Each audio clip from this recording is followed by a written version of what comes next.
안녕하세요.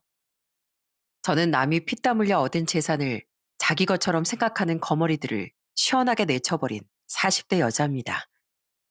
평소에 유튜브 사연을 들으며 이런 경우가 종종 있다는 걸 알고 있긴 했지만 제가 직접 그런 일을 겪으니까 너무 황당하더라고요. 아마 시청자분들께서도 들으시면서 뭐 저런 인간들이 다 있나 하고 생각하실 겁니다. 그럼 지금부터 얘기해 볼 테니 잘 들어주셨으면 좋겠습니다. 전 어릴 때부터 지방 소도시에서 살았어요. 저희 엄만 동네에서 순대 장사를 하셨는데 순대가 메인이고 김밥이랑 오뎅 같은 것도 파셨죠. 나름 손님이 많았기 때문에 항상 정신없이 일하셨는데 급하게 일을 하느라 순대 찌는 솥에 팔목이 데이실 때도 있었죠. 그런데 저희 엄마가 그렇게 힘들게 일하는 와중에도 저희 아빠는 항상 이해할 수 없는 행동만 하시더라고요. 제대로 직장도 안 다니면서 맨날 술 먹고 들어와선 엄마한테 소리를 지르기만 했죠. 야, 돈 좀 내놔. 오늘 순대 팔아서 번 돈 있을 거 아니야. 술값으로 쓰게 좀 내놓으라니까. 내가 돈이 어딨어. 나 당신한테 줄 돈 한 푼도 없어. 거짓말하지 마. 오늘 순대집에 손님 많은 거 내가 다 봤거든. 당신 주머니에 돈 숨겨놨지? 내가 뒤져서 나오면 가만 안 둘 줄 알아? 알겠어? 아빤 엄마의 옷을 함부로 뒤져선 1,000원 한 장도 안 남기고 다 뺏어 가시더라고요. 엄마가 절대 안 된다고 발버둥을 쳐봤자 힘으로 이길 수가 없었어요. 저랑 여동생이 엄마한테 그러지 말라고 아빠한테 대들었다가 맞을 뻔한 적도 있었습니다. 그런데 하루는 저녁에 엄마랑 같이 슈퍼에 가고 있었는데 아빠가 술에 취해선 어떤 젊은 여자의 허리를 감싸고 지나가는 거예요. 그게 무슨 상황인지 몰랐던 전 아빠한테 달려가 이렇게 물었습니다. 아빠, 이 언니 누구예요? 누군데 아빠랑 그렇게 친하게 붙어 다녀요? 누군지 네가 알아서 뭐하게? 신경 쓰지 말고 엄마랑 집에 가서 조용히 있어. 저희 엄만 놀라서 달려오시더니 마치 흉한 것이라도 본 듯 두 손으로 제 눈을 가리시더군요. 그러더니 아빠한테 엄청 화를 내셨어요. 당신 미쳤어? 이젠 동네 창피한 줄도 모르고 대놓고 이러고 다니는구나. 아이, 창피하게 뭐가 창피해. 괜히 기분 잡치게 하지 말고 고은이 데리고 집에나 들어가. 뭐니 옆에 내가 오밤중에 밖에 돌아다니고 난리야. 그땐 제가 너무 어려서 몰랐지만 나중엔 아빠가 대놓고 술집 여자들과 어울리고 다녔다는 걸 알게 되었어요. 지금 생각해봐도 정말 최악의 아빠였습니다. 그런데 제가 중학생이었을 때 아빠가 엄마네 순대집까지 와선 손님들 다 있는 데서 돈 달라며 깽판을 친 적이 있었어요. 손님들이 말려도 듣질 않고 결국엔 가게에 있는 돈을 다 빼갔다고 하더라고요. 결국 저희 엄만 더 이상 참을 수 없어 이혼을 선택하고 말았습니다. 그동안 당하고 산 세월이 정말 힘드셨을 텐데도 오히려 엄만 울면서 저희한테 미안하다고 하시더군요. 고은아, 지은아, 엄마가 미안하다. 너희들을 아빠 없는 애로 자라게 하고 싶지 않았는데 엄마도 이제는 어쩔 수가 없구나. 엄마, 난 그냥 아빠 없이 우리 셋이 사는 게 훨씬 더 좋아요. 그러니까 엄마, 이제 아빠는 없는 사람이라고 생각하고 우리끼리 잘 살아봐요. 네? 그렇게 저는 16살 때부터 지긋지긋한 아빠와 더 이상 안 보고 살 수 있게 되었어요. 저희 엄만 아빠 이혼한 후에도 저랑 여동생을 키우기 위해 정말 힘들게 일하셨어요. 덕분에 저랑 여동생은 대학을 졸업해 평범한 직장에 취업할 수 있게 되었습니다. 그러다가 저는 30대 중반에 마음이 잘 맞는 남자친구를 만나게 되었어요. 남자친구는 저희 회사 거래처 직원이었는데 저랑 평소에 업무 때문에 통화도 많이 하고 미팅도 가끔 했던 사람이었어요. 업무적으로 자주 마주치다 보니 친해져서 가끔 연락도 하고 밥도 먹고 하다가 연인 사이가 되었습니다. 남자친구는 성격이 참 다정했는데 무엇보다도 가족에 대한 정이 참 많은 사람이더라고요. 고은아, 난 아직도 우리 부모님 생각하면 마음이 짠하더라. 나 어릴 때 우리 어머니가 식당에서 힘들게 일하면서 나랑 누나를 키우셨거든. 우리 아버지도 공장에서 일하셨는데 손발에 굳은 살이 얼마나 많으셨는지 몰라. 아휴, 오빠네 부모님이 정말 고생 많이 하셨나 보네. 우리 엄마도 아빠랑 이혼하고 나서 나랑 여동생 키우시느라 고생 엄청 많이 하셨거든. 저는 가족 얘기를 하는 남자친구를 볼 때마다 제 마음까지 따뜻해지는 기분이 들더라고요. 그래서 전 남자친구와 1년간의 연애 끝에 결혼을 하게 되었어요. 그런데 역시나 가족을 중요시하는 사람이라 그런지 결혼하고 나서 저희 엄마한테 엄청 잘하더라고요. 평소에도 저희 엄마한테 아들처럼 살갑게 잘하고 하루는 주말에 저희 엄마네 순댓집에 가서 일을 도와드린 적도 있었어요. 어머님, 뜨거우실 텐데 순대는 제가 썰겠습니다. 아이고, 빨리빨리 나가야 하는데 내가 아는 게 차라리 나. 그러지 말고 저쪽에 서빙하는 거나 좀 도와주게. 네, 그렇게 하겠습니다. 제가 또 대학 다닐 때 아르바이트를 많이 해봐서 서빙 하나는 자신 있거든요. 남편이 엄청 적극적으로 도와주니까 저희 엄마가 엄청 고마워하시더군요. 그런데 그날 밤 집에 돌아온 남편이 우울한 표정을 하고선 계속 잠을 설치고 있는 거예요. 제가 무슨 걱정거리라도 있냐고 물어보니까 이러더라고요. 아니, 내가 오늘 장모님 가게에서 일해보니까 우리 어머니가 젊었을 때 얼마나 힘들게 일하셨는지 알겠더라고. 그래도 장모님은 사장님이시지만 우리 어머니는 직원이었잖아. 그럼 일하면서 사장님한테 구박도 받고 눈치도 많이 받으셨을 거 아니야. 그런데 남편이 그날 느낀 게 많았는지 다음번에 시댁에 갈 때 바리바리 선물을 사가지고 가더군요. 어머니, 이건 한우고요. 푹 고아 드시라고 도가니랑 사골도 사왔어요. 어머니 젊었을 적에 우리 키우시느라 엄청 고생 많으셨잖아요. 요즘에 맨날 무릎도 안 좋다고 하시는데 이거라도 든든하게 드셔보세요. 아이고, 역시 우리 아들이 최고네. 그래, 우리 아들이 사다 준 거니까 내가 아끼지 않고 잘 챙겨 먹으마. 그런데 그때였어요. 저희 부부보다 훨씬 먼저 결혼한 시누이가 남편한테 이러는 거예요. 이야, 우리 엄만 진짜 좋겠다. 요즘 세상에 저런 아들이 어딨어. 그러자 이번엔 옆에 있던 시매부가 시누이한테 한마디 하더군요. 당신도 사치만 하지 말고 처남처럼 어머님 아버님한테 좀 잘해드려. 누나라는 사람이 동생 보고 배우는 것도 없어? 촤, 내가 무슨 사치를 부렸다고 그래? 그리고 사람이 너무 아껴서도 궁상 맞다고 욕먹는 거 몰라? 사실 결혼 초기부터 시누이가 사치가 좀 심하다는 게 느껴지긴 했어요. 맨날 비싼 옷에 비싼 가방을 들고 다니고 툭하면 뭐 샀다고 저한테 자랑을 하더라고요. 그래도 부부 사이 일이니까 제가 굳이 상관하진 않았습니다. 그렇게 그날 시댁 식구들과 식사를 마쳤는데 시부가 다 같이 고스톱을 치자고 하시더라고요. 그런데 그날따라 운이 좋았는지 제가 계속 연속으로 이기는 거예요. 아싸! 아버님은 피박이시고 어머님은 피박이 광박이에요. 저 아까 흔들었으니까 두 배인 거 아시죠? 거기다가 쓰리고까지 했으니까 따따블입니다. 아이고, 아이고 우리 며느리가 고스톱 도사네, 도사야. 자, 이긴 사람한테 줄 건 줘야지. 그런데 시부모님이 저한테 주신 돈을 갑자기 남편이 낚아채더니 도로 돌려드리는 거예요. 제가 놀라서 쳐다보니까 남편이 이러더군요. 여보, 이건 그냥 우리 어머니랑 아버지 돌려드리자. 여러 번 이겼으니까 기분이 충분히 낸 거잖아. 남편이 그렇게 말하니까 저도 괜히 그 돈을 받으면 치사한 사람이 되는 것 같아서 돌려드릴 수밖에 없더라고요. 그랬더니 또 시부모님이랑 시누이가 남편 보고 효자라면서 엄청 칭찬을 했습니다.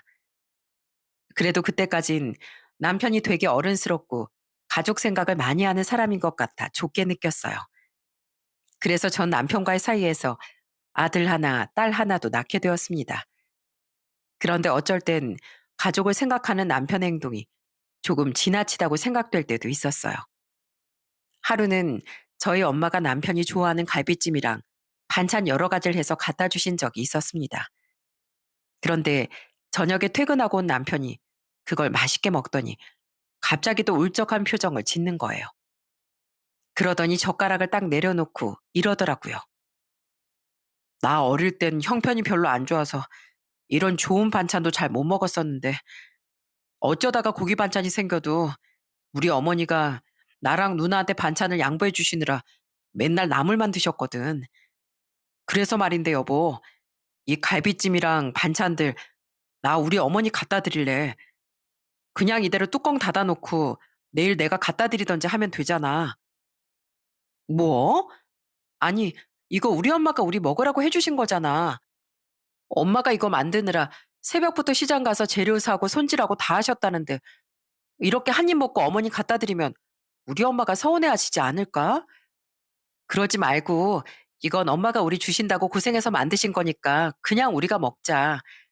대신 내가 갈비찜이랑 반찬 새로 해서 어머님한테 갖다 드릴게. 물론 시모를 챙기는 남편의 마음을 이해 못하는 건 아니었어요. 하지만 그 반찬들을 그대로 시모한테 갖다 드리기엔 저희 엄마의 정성이 무시되는 기분이라서 싫더라고요. 그래서 전 그냥 아예 재료를 새로 사다가 반찬을 똑같이 만들어 시부모님께 갖다 드렸습니다. 그 상황에서 서로 기분 안 나쁘게 해결할 수 있는 방법이 그것밖에 없다고 생각했어요. 그런데 문제는 남편이 시부모님뿐만 아니라 시누이도 너무 챙겼다는 거예요. 하루는 퇴근하고 온 남편이 저한테 이러더라고요. 여보, 혹시 모아둔 돈 좀 없어? 아니, 우리 누나가 이번에 인터넷 쇼핑몰을 개업하는데 돈이 좀 필요하다고 해서 한 3천만 원 정도면 될 것 같은데. 뭐? 3천만 원? 아휴, 우리도 애 둘 키우느라 나가는 돈이 많은데 그런 큰 돈을 어떻게 빌려드려? 그래도 우리 누나가 새로 해보겠다는데 당신이 좀 도와주면 안 돼? 누나가 하는 쇼핑몰 잘 되면 이자까지 많이 쳐서 돌려준다고 했단 말이야. 그래도 안 돼. 그리고 심애부님이 돈 잘 버시는데 왜 우리 보고 빌려달라고 하시는 거야? 결혼도 우리보다 몇 년 일찍 하셨으니까 모아놓은 돈도 더 많으실 거 아니야. 안 그래도 내가 매형한테 전화해서 물어봤는데 모아놓은 돈이 하나도 없대. 우리 누나가 원래 좀 씀씀이가 큰 편이잖아. 매형 이름으로 대출받은 것도 많아서 더 돈 끌어올 데도 없다고 하더라고. 저는 모아놓은 돈도 없이 가족한테 돈을 빌려서 인터넷 쇼핑몰을 한다는 게 이해가 되지 않았습니다. 게다가 평소에 열심히 살던 사람도 아니고 맨날 사치만 하던 사람이라 더 못 믿어서 못 빌려주겠더군요.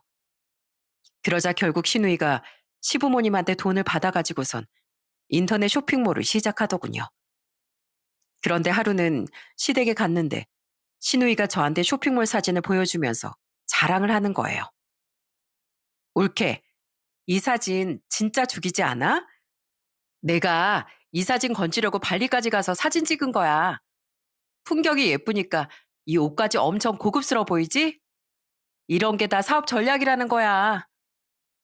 어머, 무슨 쇼핑몰 사진 찍으려고 외국까지 가요? 그냥 깔끔한 스튜디오에서 찍으면 되는 거 아니었어요? 에이, 올케가 뭘 모르네. 인터넷 쇼핑몰은 사진이 제일 중요한 건데, 당연히 사진 촬영 장소에 투자를 많이 해야지. 나 조만간 유럽에도 한번 다녀오려고. 우리나라에서 찍는 것보단 유럽 길거리에서 찍으면 좀 더 멋있을 것 같지 않아? 그런데 시누이가 그렇게 얘기하자 옆에서 심애부가 한숨을 푹푹 쉬면서 이러더군요. 아휴, 누가 보면 매출 몇백억씩 나오는 쇼핑몰 사장인 줄 알겠네. 처음엔 최대한 돈 아끼면서 소소하게 시작할 생각을 해야지. 지금 매출도 없는데 무슨 사진 찍으러 해외여행을 다니고 있어. 당신 쇼핑몰 한다는 핑계로 여행 다니고 싶어서 이러는 거 아니야? 사실 저도 심애부랑 똑같은 생각이긴 했습니다. 제가 쇼핑몰을 안 해봐서 그런지 몰라도 쓸데없이 과도한 지출을 하는 것 같았거든요. 그런데 심애부가 그렇게 얘기하니까 옆에서 시모가 심애부한테 한마디 하시는 거예요. 아니, 자넨 우리 딸이 잘해보겠다는데 왜 초를 치고 그래? 원래 사업하는 사람은 자기 사업에 투자도 좀 할 줄 알아야 되는 거야. 설마 우리 딸이 그런 것도 모르고 시작했겠어? 아무리 투자여도 이건 심하죠. 이런 데서 사진 안 찍어도 옷 잘 팔리는 쇼핑몰 많아요. 이렇게 쓴 돈 다 메꾸려면 도대체 옷을 몇 벌을 팔아야 되는 거냐고요. 그런데 신우인 그 이후에도 계속 똑같은 행동을 반복하더라고요. 하루는 또 자기 사진 찍으러 어디 가야 된다며 저보고 조카를 하루 맡아달라고 하는 거예요. 치매부는 지방 출장 가 있고 시부모님은 연세 때문에 힘들어서 안 된다면서요. 저도 조카를 좋아했기 때문에 맡아주기로 했는데 조카가 저희 집에 오자마자 저한테 이러는 거예요. 외숙모, 외숙모네 집은 왜 이렇게 깔끔해요? 우리 집은 너무 지저분해서 아빠가 맨날 되줄이라고 하는데 우리 엄마가 인터넷 쇼핑몰 한다고 물건 잔뜩 쌓아놓고 하나도 안 치우거든요. 아, 그래? 엄마가 많이 바쁘셨나 보다. 아참, 혜린아, 너 볶음밥 좋아하니? 외숙모가 볶음밥 해줄까? 우와, 네, 좋아요. 우리 엄만 내가 볶음밥 해달라고 해도 절대 안 해주거든요. 배고프다고 하면 맨날 과자 먹으라고 하고, 과자 말고 밥 달라고 하면 그냥 밥이랑 김치밖에 안 줘요. 그래서 엄마랑 둘만 있는 것보다 아빠가 있는 게 훨씬 더 좋아요. 아빠가 있으면 그래도 맛있는 거 먹을 수 있거든요. 전 그 얘기를 듣고 어떻게 자기 딸한테 이럴 수 있는지 이해가 안 되더라고요. 그래서 그날 남편한테 이렇게 얘기했습니다. 여보, 내가 혜린이한테 들어보니까 형님이 바쁘다고 혜린이한테 너무 무심하신 것 같더라. 오죽했으면 혜린이가 우리 집에 매주 오고 싶다고 했다니까. 아유, 우리 누나 지금 사업하잖아. 바쁘다 보면 그럴 수도 있지 뭘. 설마 우리 누나가 자기 자식한테 일부러 그랬겠어? 그런데 전 아무리 생각해도 신우의 행동이 너무 이해가 안 되더라고요. 같이 사는 시매부가 속 많이 썼겠구나 하고 생각했어요. 그런데 알고 보니까 시매부의 속은 아주 썩어 문드러지고 있었나 보더라고요. 어느 날 도저히 못 참겠다며 시댁에까지 와서 이혼 선언을 해버리는 거예요. 어머님, 아버님, 저 이 사람이랑 도저히 못 살겠습니다. 제가 이 사람 사치 부리는 거 감당하느라 그동안 돈을 얼마나 많이 쓴 줄 아세요? 게다가 지금 쇼핑몰 운영하는 것도 도대체 돈을 벌려고 하는 건지 돈을 쓰고 싶어서 하는 건지 모르겠어요. 고작 몇만 원짜리 티셔츠 팔면서 코디한다고 명품백을 여러 개 사다가 사진 찍고 배경 하나도 예뻐야 된다면서 해외여행 가서 찍는 게 제정신이에요? 게다가 이 사람 우리 혜린이한테도 엄마 노릇 하나도 안 하고 있다고요. 저 이런 사람이랑 이제 같이 못 살겠습니다. 그러니까 어머님 아버님도 그런 줄 아세요. 심애부는 그렇게 소리치고선 아예 나가버리더군요. 그렇게 신우인 자기 마음대로 살다가 이혼당하고 말았습니다. 제가 봤을 땐 충분히 이혼당할 만했는데 남편이랑 시댁 식구들은 조카까지 뺏긴 시누이가 안쓰럽다고 그러더라고요. 그런데 시누인 이혼 후에도 정신을 못 차렸는지 하루는 저한테 전화해서 이러는 거예요. 올케, 혹시 올케가 갖고 있는 명품백 중에 괜찮은 거 없어? 나 이번에 예쁜 원피스 하나 출시하는데 명품백이랑 코디하면 좋을 것 같아서. 혹시 올케한테 없으면 올케 친구들한테라도 얘기해서 빌려주면 안 될까? 형님, 저 명품백에 관심이 없어서 안 가지고 있거든요. 그리고 제 친구들한테도 빌려달라고 얘기 절대 못 해요. 아, 진짜.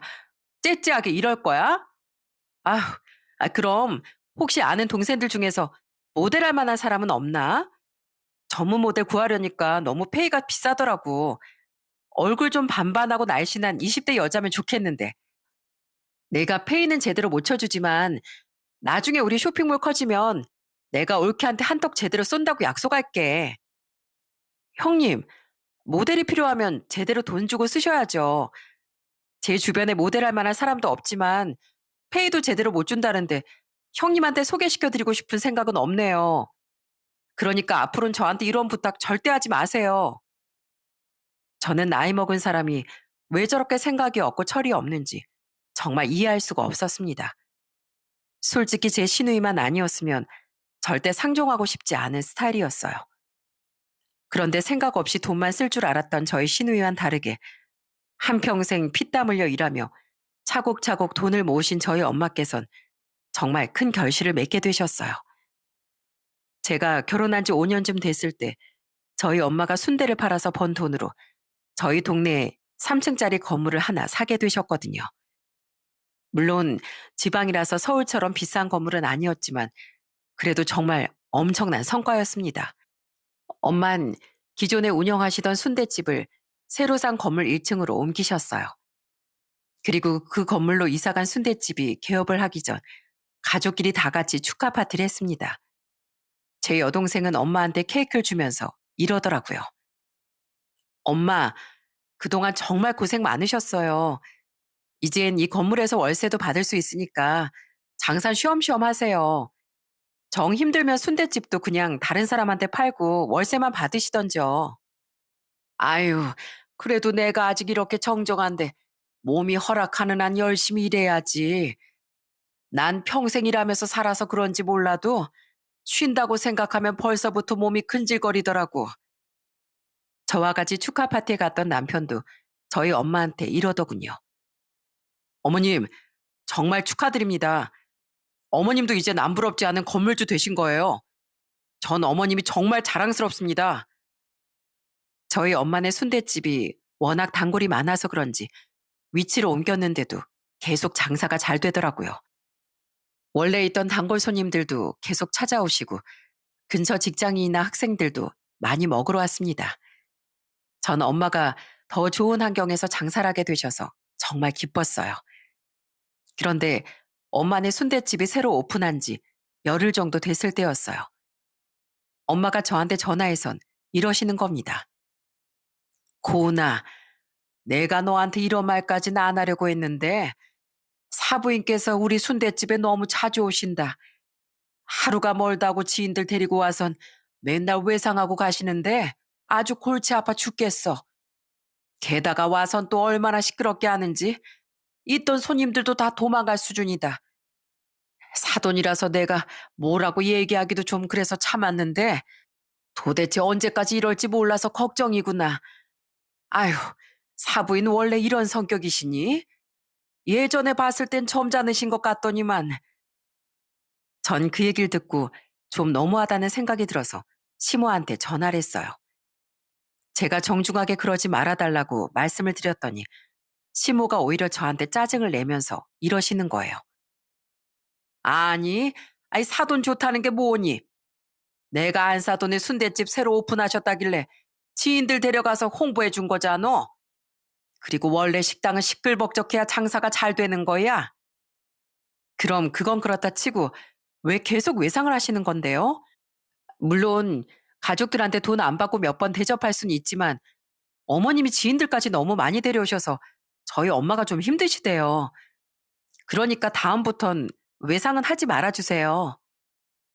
제가 그렇게 얘기하니까 시모가 엄청 기분이 나빴는지 전화를 확 끊어버리더군요.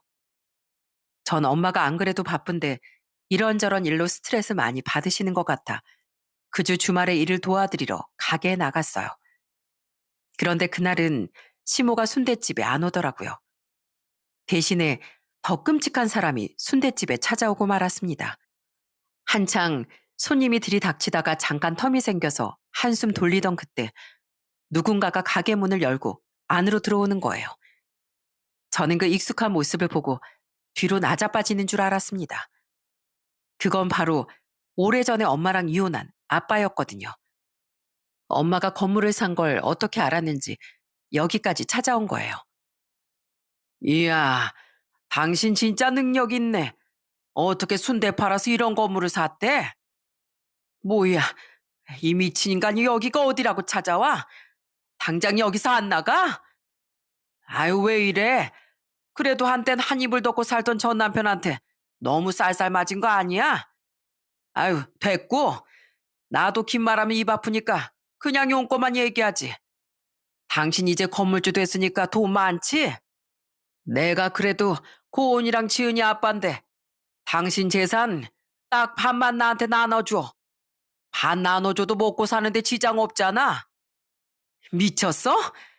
애 아빠 노릇도 한 번 안 한 인간이 이제 와서 나보고 재산을 반을 나눠주라고? 너 당장 여기서 나가. 너 같은 놈 얼굴 이렇게 마주보고 있는 것도 토 나오니까 당장 나가라고. 엄마가 그렇게 발악하면서 소리 지르는데 저까지 너무 화가 나더라고요. 그래서 저도 아빠를 문 쪽으로 밀면서 소리를 질렀습니다. 당신 때문에 우리 엄마가 얼마나 힘들게 살았는데, 우리 엄마가 순대 팔아서 번 돈 다 가져다가 술집 여자들한테 다 퍼주고 우리 엄마한테 손찌검같이 한 인간이 여길 어디라고 찾아와? 당신이 사람이야? 경찰 부르기 전에 당장 나가. 당장 나가라고.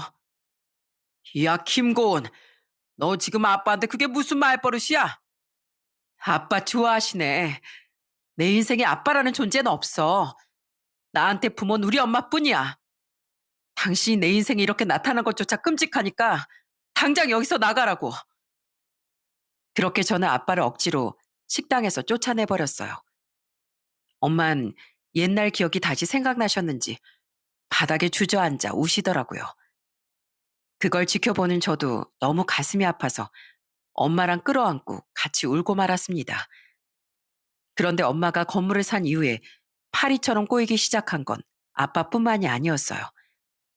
저희 엄마가 건물을 샀다는 걸 남편한테 들었는지 시모가 저한테 전화해서는 이러는 거예요. 애미야, 나 요즘에 용돈이 좀 부족한데 용돈 좀 팍팍 올려주면 안 되겠니? 어차피 안서동께서 건물 주니까 나중에 그 재산이 다 너한테 돌아올 거잖니? 어머님, 그 건물은 저희 엄마 거지 제 게 아니에요. 그리고 저희도 애들 키우느라 들어가는 돈이 많아서 용돈을 못 올려드려요. 게다가 이번엔 시누이도 정말 어이없는 소리를 하더군요. 예전엔 심외부 돈으로 사치를 했었는데 이젠 돈이 없으니까 저한테 돈을 쓰라고 하는 거예요. 올케, 내가 진짜 가보고 싶은 레스토랑이 하나 있거든? SNS에서 보니까 분위기도 엄청 좋고 음식도 고급스럽게 잘 나오더라고. 나 거기서 맛있게 식사하면서 사진 좀 찍고 싶은데 올케가 한턱 쏘는 거 어때? 그래도 올케가 그 정도 살 능력은 되잖아. 형님, 그런데 가고 싶으시면 형님 돈으로 가세요. 그리고 솔직히 말해서 형님이 지금 그런 비싼 식당이나 갈 때예요? 쇼핑몰도 망하기 일보 직전이고 혜린이 양육비도 밀리고 있다면서요. 저 같으면 그런 식당 찾아볼 시간에 아르바이트라도 하겠어요. 그런데 시댁 식구들뿐 아니라 이제 남편까지도 절 무슨 ATM 기기로 아는 것 같더군요. 한 번은 남편이 다짜고짜 저한테 이러는 거예요.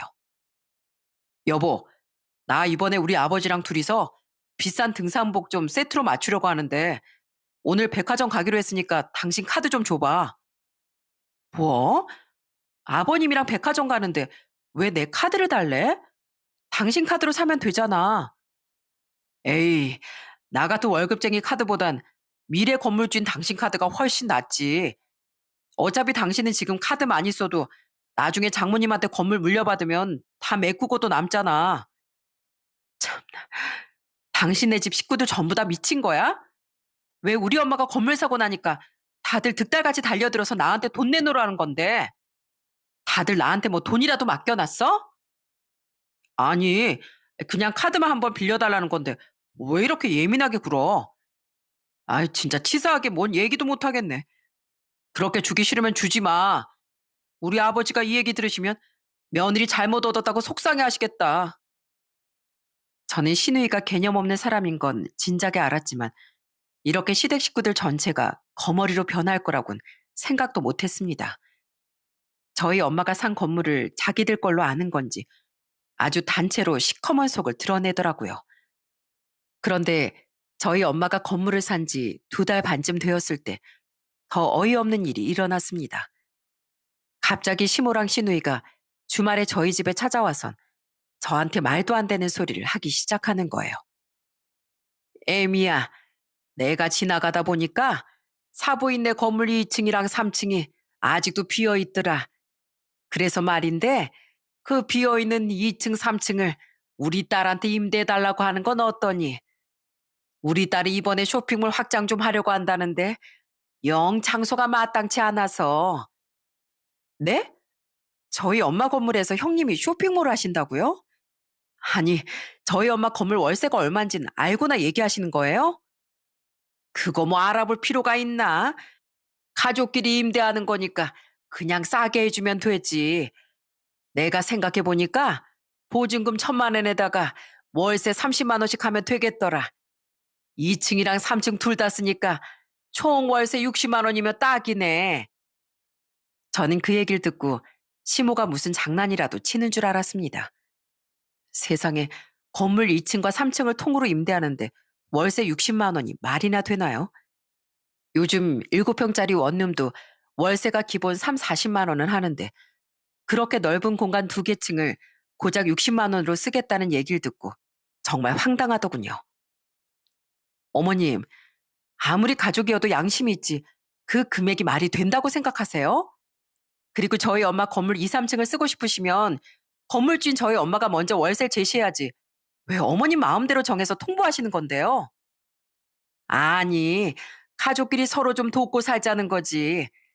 아니면 사돈끼리 한번 믿고 월세 없이 그냥 무상으로 해주면 더 좋고. 그래, 옳게. 어차피 임차인도 잘 안 구해주는 것 같은데 내가 그 자리에 들어가면 서로서로 좋은 거 아니야? 사실 나 이번에 수영복도 같이 팔기로 했거든. 그래서 재고도 좀 쌓아두고 포장도 하고 하려면 좀 넓은 공간이 필요해서 말이야. 그래서 2층은 창고랑 배송 업무하는 공간으로 쓰고 3층은 내 개인 사무실로 쓰려고. 내가 그래도 인터넷 쇼핑몰 사장인데 어엿한 개인 사무실 하나는 있어야지. 신우이는 맨날 적자인 쇼핑몰을 운영하면서 무슨 대단한 사업가 행세를 하고 싶은 것 같더라고요. 그런데 더 어이없는 건 옆에서 듣고 있던 남편도 그 말에 맞장구를 치기 시작했다는 거예요. 이야, 그거 진짜 좋은 생각이다. 여보, 얼른 장모님한테 말씀드려. 우리 누나가 거기 들어간다고 하면 장모님도 엄청 좋아하실 것 같은데, 우리 장모님이 이제 다달이 월세 60만 원씩 받게 되셨으니 엄청 신나시겠네. 저는 그 말을 듣고 순간 폭발하고 말았습니다. 떡 줄 사람은 생각도 없는데 자기들끼리 북치고 장구치고 하고 있더라고요. 그래서 전 남편과 시댁 식구들한테 크게 소리를 질렀어요. 다들 지금 제정신이세요? 그 건물 저희 엄마가 몇십 년 동안 순대 팔면서 한 푼 한 푼 모아서 마련한 건물이에요. 저희 엄마 그동안 돈 아낀다고 옷 한 벌 제대로 안 사 입으시고 사치 한번 부려본 적 없는 분이시라고요. 그런데 다들 우리 엄마가 그렇게 피땀 흘려 노력할 때 도와주신 거 하나도 없으면서 너무 뻔뻔하게 많은 걸 바라는 거 아니에요? 쇼핑몰 할 자리가 필요하면 제 돈 주고 임대할 생각을 하셔야죠. 돈이 없으면 사돈이란 이유로 터무니없이 깎아달라고 할 게 아니라 그 돈에 맞는 허름한 사무실이라도 구해서 하면 되는 거 아니에요? 어머, 옳게. 진짜 왜 이래? 가족끼리 좀 깎아주는 게 뭐 그렇게 어렵다고 소리까지 지르고 난리야?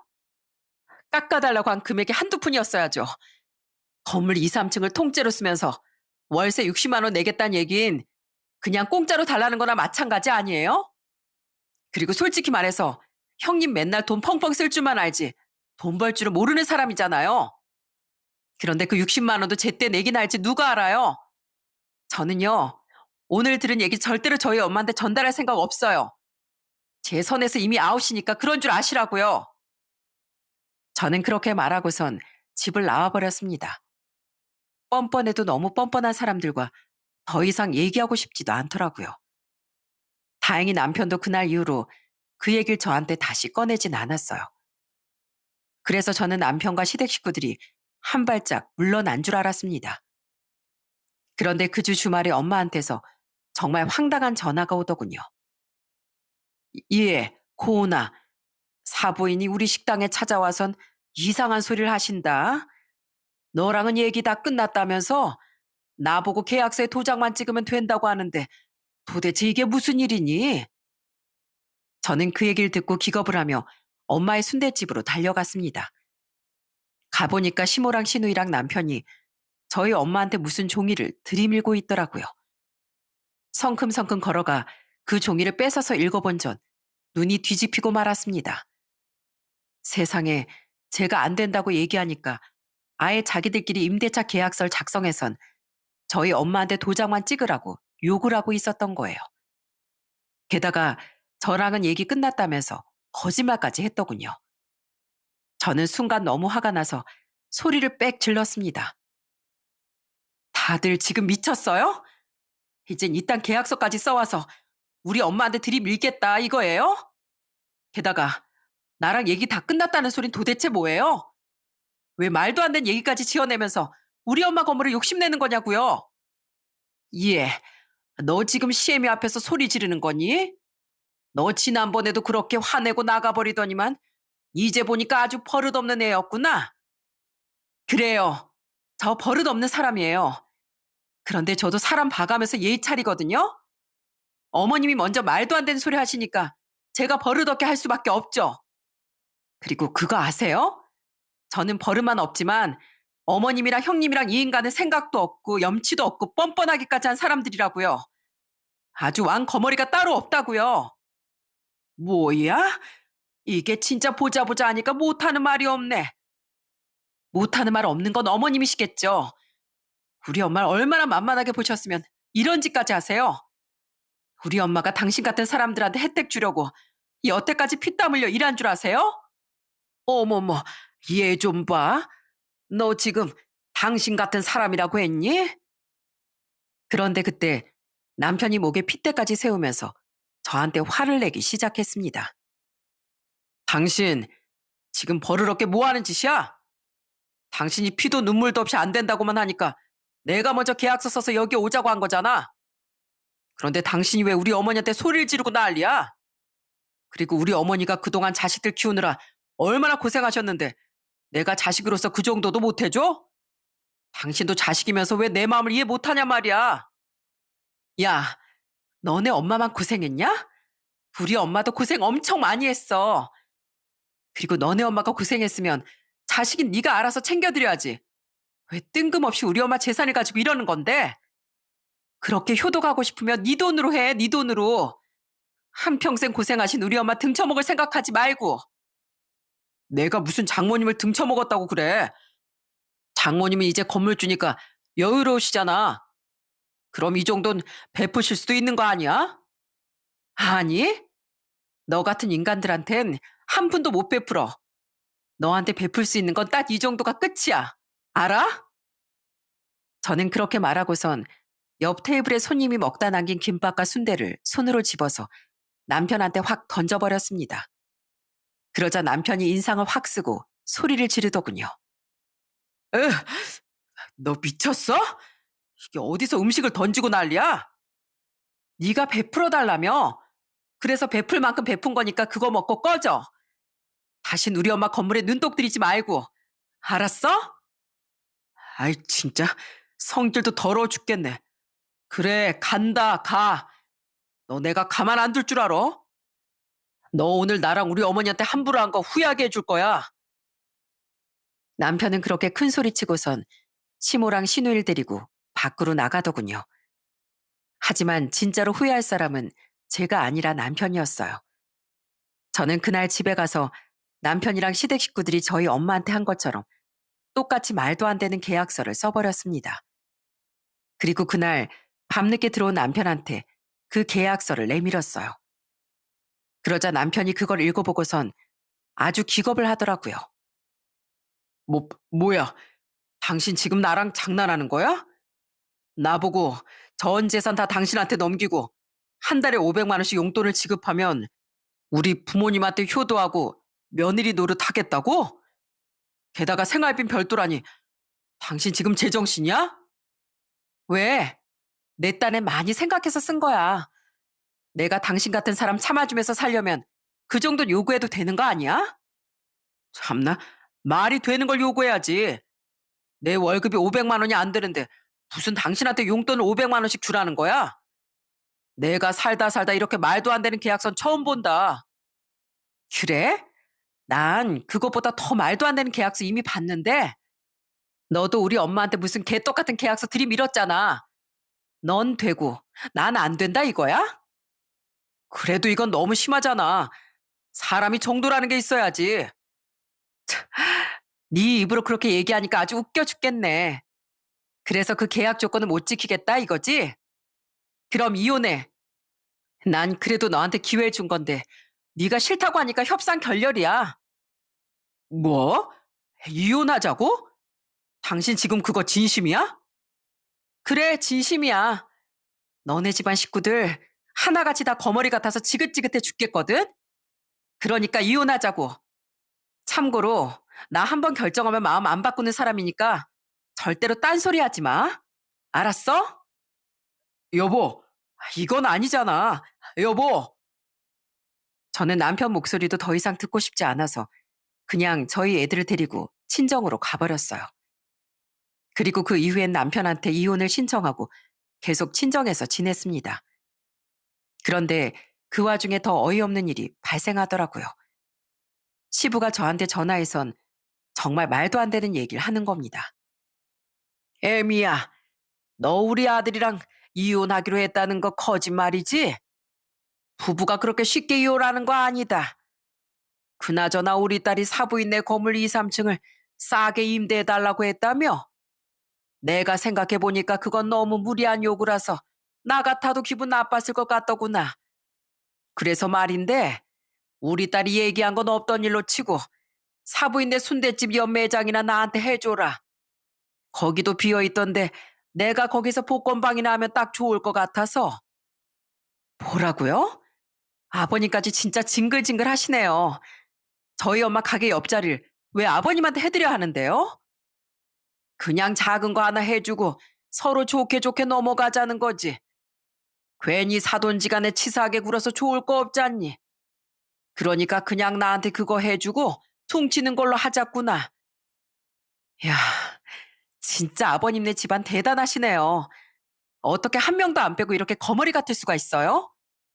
그렇게 복권방이 하고 싶으시면 아버님이 직접 돈 벌어서 하세요. 아시겠어요? 어쩜 가족들이 하나같이 이렇게 똑같을 수가 있는지 너무 어이가 없어 몸서리까지 쳐지더군요. 그런데 남편은 저와 이혼하면 그 건물이 날아간다고 생각했는지 계속 저한테 애원을 하기 시작하는 거예요. 여보, 그래도 이혼은 아니잖아. 우리가 그래도 자식을 둘이나 낳고 산 부부인데 잠깐 싸웠다고 어떻게 이혼하자는 얘기까지 꺼낼 수가 있어. 내가 지금 잠깐 싸웠다고 이러는 줄 알아?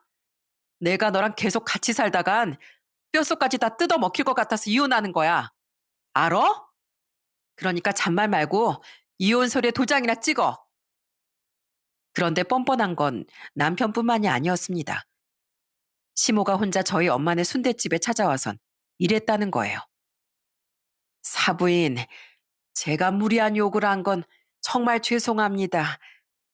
사실 우리 딸 이혼하고 나서 양육비를 보내줘야 되는데 쇼핑몰이 잘 안 되다 보니까 힘들어서 그랬어요.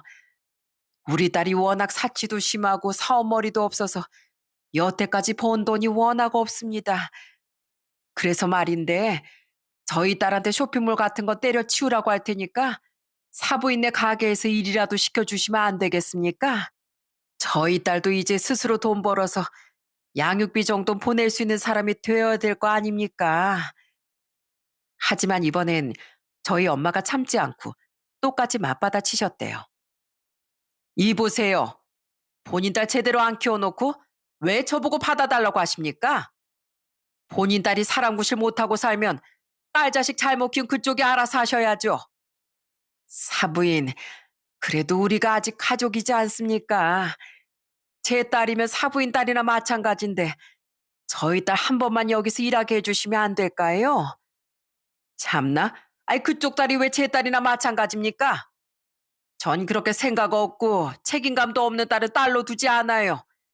그쪽 딸이 진짜로 제 딸이었으면 지인직의 다리 몽둥이 부러뜨려서 혼쭐을 내줬을 겁니다.